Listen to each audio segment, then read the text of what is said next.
Bonjour Véronique Vial, comment allez-vous? Bien, merci, bonjour. Alors pouvez-vous en quelques mots vous présenter, nous expliquer un petit peu votre travail, enfin votre parcours plutôt? Je suis photographe française vivant aux États-Unis. Mon parcours, je fais beaucoup de stars de cinéma, je fais beaucoup de photos de cirque, tout ça par hasard. Ce qui fait que j'ai un peu été cataloguée photographe de stars et photographe de cirque. Et en fait, je trouve que ça me va bien. Alors vous avez effectivement photographié beaucoup d'artistes et notamment pour les magazines. Cette fois-ci, vous leur avez demandé j'avais marqué de poser nu, vous avez dit de faire un striptease en fait. Expliquez-nous pourquoi le pourquoi de ce travail photographique.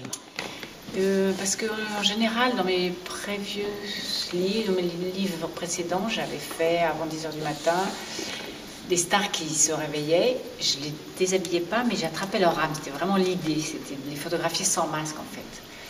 Et je voulais voir si en les déshabillant, en leur demandant de me faire un striptease, je pouvais quand même attraper leur âme, sans être distraite par toute l'esthétique physique qui allait en découler. Alors, est-ce que la beauté a un rapport avec la nudité? La beauté, pour moi, n'a aucun rapport avec la nudité. J'ai photographié des femmes très grosses, pas forcément belles aux États-Unis. Et je trouve que les photos sont belles. Pour moi, c'est beau, mais c'est ma vision de la beauté. La beauté, c'est toujours... chacun voit la beauté différente. Subjectif. Oui, c'est subjectif. Chacun a une vision différente. Alors vous dites que vous avez proposé à certaines de ces actrices ces prises de vue donc comme un striptease et à d'autres de choisir leur lieu de prise de vue et leur personnage. Comment s'est passée cette demande? Ont-elles toutes accepté de prime abord et quelle a été leur réaction en général? Toutes les femmes que vous voyez dans le livre ont accepté sans problème. Je pense que ça les amusait beaucoup de jouer le jeu en fait.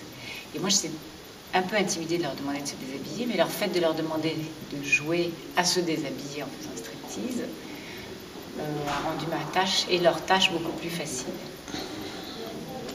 Mais l'idée n'était pas de les déshabiller, l'idée c'était un peu un challenge que je faisais à moi-même. Je voulais voir si le fait de leur faire jouer, de se mettre à nu, me permettait quand même d'attraper leur âme.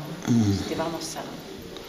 Et elles ont donc accepté facilement en fait. Oui, sans problème. Je pense qu'elles aimaient l'idée. Elles étaient curieuses de voir le regard que j'allais poser sur elles. Donc toutes ces actrices qui sont déjà très belles, pensez-vous que devant le fait de se mettre devant votre objectif pour elles être aussi notre façon de dire et d'affirmer à tout le monde leur beauté, peut-être d'être un petit clin d'œil à la concurrence? Non, pas du tout. Je pense que elles étaient plutôt curieuses de mon regard, du regard que j'allais poser sur elles. C'était un challenge pour elles aussi, jouer à se déshabiller, voir jusqu'où elles allaient oser aller. Et puis c'est une façon de découvrir son corps, un peu, le fait d'être photographiée pendant qu'on fait ça. Donc je pense qu'elles se découvraient en même temps que je les découvrais.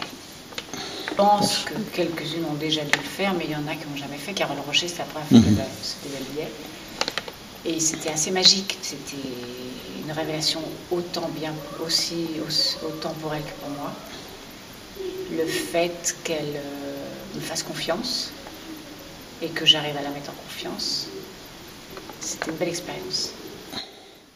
Alors est-ce que ce genre de prise de vue demande plus d'intimité, plus de complicité, plus d'émotionnel? Sont-elles plus difficiles à réaliser que celles plus habillées? Et comment gérez-vous tout cela au niveau de... Pour moi, c'était la même démarche. Habiller ou me faire un striptease, c'est exactement la même démarche. Il n'y avait pas vraiment de gêne. Je pense qu'à partir du moment où les comédiennes avaient accepté de le faire, il n'y avait pas de gêne pour elles non plus. C'était même au contraire un peu une exhibition. Donc ça, pour moi, c'était la même démarche que de photographier une comédienne habillée ou pas habillée, parce que ma recherche est toujours la même dans mon travail. Aussi bien dans Hollywood Splash que dans Before 10 AM, je cherche toujours l'âme des gens. C'est vraiment, je veux les photographier sans masque en fait. Je veux les voir vraiment comme ils sont. Est-ce qu'au niveau émotionnel, c'est beaucoup plus fort ou ça Ben, mon travail est toujours fort. Oui. Habillé ou pas habillé, c'est toujours la même chose. D'accord. C'est la même sensibilité que je vais attraper. Je ne me fais pas distraire en fait par ce qui se passe à l'extérieur. Mais pour moi, c'était un point d'interrogation. Quand j'ai commencé le projet, je ne savais pas du tout où j'allais. C'était la question que je me posais. Non, il n'y a pas de préparation différente. Moi, j'avais simplement peur qu'étant femme et ne posant pas, pour moi, quand je regarde un corps d'une femme, je me projette, je me vois, mais je n'ai pas du tout un regard d'homme qui trouve une femme désirable. Donc, je ne savais pas si j'allais arriver à les rendre belles en les photographiant, parce que je les voyais complètement différemment. Pour moi, c'était pas un objet érotique, c'était juste... J'étais plus intéressée par l'émotion qui les traversait pendant qu'on faisait le jeu de faire un striptease. Une mise en beauté. Ouais, voilà. C'était vraiment la féminité, la volupté qui m'intéressait. C'était ça que je cherchais en fait. Est-ce qu'il y a eu beaucoup de travail sur le maquillage ou... Non. Je voulais pas les déguiser. Je voulais vraiment les montrer comme je les vois, comme je les sens. Alors les prises de vue avec Ariel Dombasle sont vraiment surprenantes de par leur dynamique, la dynamique et la plastique de la dame. Y a-t-il pour vous dans cette série de prises de vue une ou des photos que vous aimez le plus, vous aimez un peu plus que toutes celles? J'adore les photos d'Ariel parce qu'Ariel est tellement généreuse, tellement joueuse. Mais j'adore aussi les photos d'Élodie Boucher. J'adore... qui a tellement donné, qui était tellement à l'aise dans son corps. J'ai adoré Carole Rocher qui s'est mise à nu pour la première fois. C'était magique. Magique parce que son émotion était magique. J'ai adoré, je sais pas, je me suis amusée avec toutes. Ça m'a beaucoup amusée de faire Elsa en dominatrice. Ça, c'était très drôle. Et puis elle c'est une superbe comédienne, elle a très très bien joué le jeu. Je peux pas dire que j'ai une favorite parce que chacune a choisi un caractère différent et a fait un jeu différent. Florence Thomasin, par exemple, voulait vraiment voulait faire ça dans un hôtel de passe. Et j'avais peur que ça soit trash, mais en fait pas du tout. C'était extraordinaire. Elle s'est donnée à fond, c'était génial. Très très grande comédienne. En fait, toutes ces photos viennent d'être publiées dans un très beau livre aux éditions Fetgel. Il s'intitule Toute nue. Est-ce que l'édition de ce livre a été prévue dès le départ ou s'est-il construit au fur et à mesure? Et y aura-t-il un jour un tout nu au masculin? Alors, il n'y aura jamais un tout nu au masculin, ça c'est sûr, parce que j'aime pas l'idée de photographier un homme nu. Je trouve qu'un homme, ça se respire, ça s'embrasse, ça se touche, mais ça se photographie pas. C'est marrant d'entendre ça. Et le livre, à l'origine, je voulais explorer la féminité française. Je voulais comprendre pourquoi les femmes françaises ont plus de féminité, plus de charme, plus de magie, plus de mystère, plus de poésie que les comédiennes américaines que je photographie depuis des années.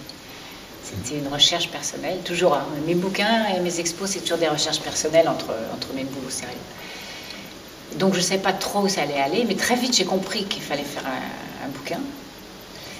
Je n'étais pas sûre comment j'allais l'appeler, je ne voulais pas être dans le voyeurisme, je voulais pas...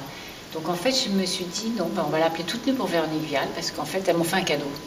De vouloir jouer le jeu et de me laisser les photographier, donc me laisser explorer cette féminité, c'est un cadeau qu'elles m'ont fait toutes.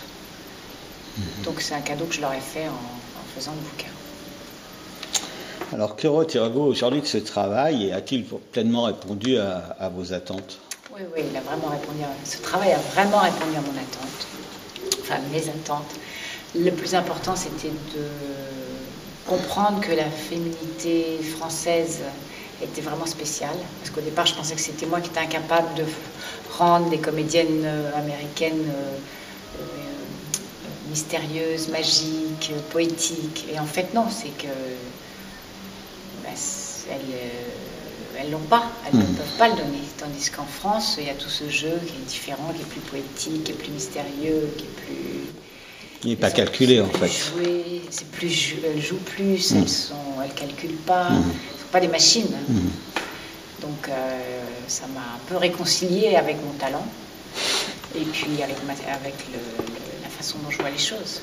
Donc non, ça a répondu à toutes mes questions, enfin à beaucoup de mes questions. Alors, une aventure vient de se terminer. Quelles va être ou vont être vos prochaines aventures? Alors, des prochaines aventures, j'en ai toujours. Là, j'ai démarré un nouveau livre, dont je ne vous dirai pas le sujet, qui est complètement différent. Mais on pourra se reparler dans un an, si vous voulez. Je pense que mon talent n'est pas dans la composition de l'image, mais il est dans la trappe de l'émotion. Donc, ça va vite, une émotion. Ça passe, je la vois, il faut que je la trappe. Si je ne la trappe pas, après, il y a autre chose qui se passe. Ok, merci beaucoup Véronique d'avoir bien voulu répondre aux questions d'Arte Media, et puis il y a plein de bonnes choses pour le reste de l'année à venir en tout cas. Merci beaucoup, à bientôt, au revoir.